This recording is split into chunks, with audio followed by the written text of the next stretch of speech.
So, hello. Hi. Do you want to tell us a little bit about the artwork and how you came up with the concept? Sure. Just to give an overview, the concept we're interested in was about collaborating without being aware of the end result or that bigger picture that you're involved with. And I guess that spans twofold. It's collaborating, Phil and I collaborating without knowing how the piece is going to resolve, and also, more importantly, the visitors to the gallery, how their contribution to the piece will end in this bigger work where they don't have a clear idea of what they're contributing to. Again, with our online visitors. So that's kind of in essence what it's about, this contribution, without the foresight of the bigger picture.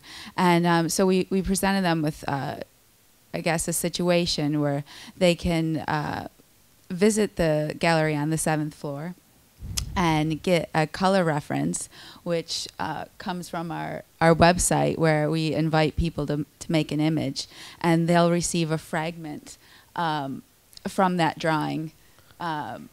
So, for example, B6 red, and they begin to build the image that another person contributed online. So what's interesting about your piece is that because it's about open source culture, everyone can choose to collaborate and work together to build the image, or perhaps they might come in and just see the grid and build their own image. Yeah. Was that always sort of part of what you thought played into the piece and about the theme of the piece? I think open source and the way it works is, it's about allowing people to interact and choose how they interact without a necessary set of rules. So we gave them a system. You can follow the system if you like, or you can do your own thing and just create something, by your own rules, basically. So I think the openness of it is part of the essence of open source as well. It's a set of guidelines and you can follow them. And if you do, then you might create something great from online, or if you don't, then you might create something just out of your own mind. So it's good. Yeah. We didn't want to. That was really key. That we didn't want to bombard people with instructions and say, number 1, go to the website. Number 2, we want to be more open. There you go. Yeah, that's why you were shortlisted. Yeah. And last night, obviously, a lot of people here had a go on it, and it's a lot of fun, and everyone was collaborating and shouting out numbers to each other. It's another piece like Ross's that is handed over to the visitor. Is that a part of your work that you've enjoyed? Is it a new thing for you? Is it something that you do again? I think it's developed into this thing. For me, my artwork, I've always been fascinated by the viewer's experience, and that's always been entwined with my concepts, the installation of the work. But this piece we really developed further, and we rely solely on the visitors to make it, and to figure it out, or or just mess around with it. So it's all. It's quite a nerve-wracking experience, really, when you put it out there and then just seeing people starting to interact with it. It's kind of, you imagine how it might work in your mind, and then to actually see it realised, it's quite a, I don't know, it's quite an emotive experience, I think. We had to leave the gallery because we were like, oh no, go, because it was just standing there watching people figure it out. It was funny. So but I think one of the things the good things about it is that we envisaged that one person would interact with it, so they would go and look at in the gallery space. They'd go and look at the monitor and they'd pick the blocks up, but actually, when it's physically being realised, it's pretty difficult to find out where to put the block with the grid references when you get up close. So actually, it works really well with more than one person. So that collaboration is just a totally unintended thing. Yeah. But it's really nice to have seen that come out of it without it necessarily being planned. And on the theme of collaboration, you don't mind me saying you're a couple, and you've never worked together before. And Phil, you're not an artist. You work in the field of web technology, and Erin, you're the artist. So this is the first time you've worked together. How's that gone? I think it's been, well, I've got to say it went really well, actually. Careful. Yeah. So no, it was really good. I think it's great because for me anyway, I'm used to starting off with what the result must be and then kind of working backwards in the work that I do.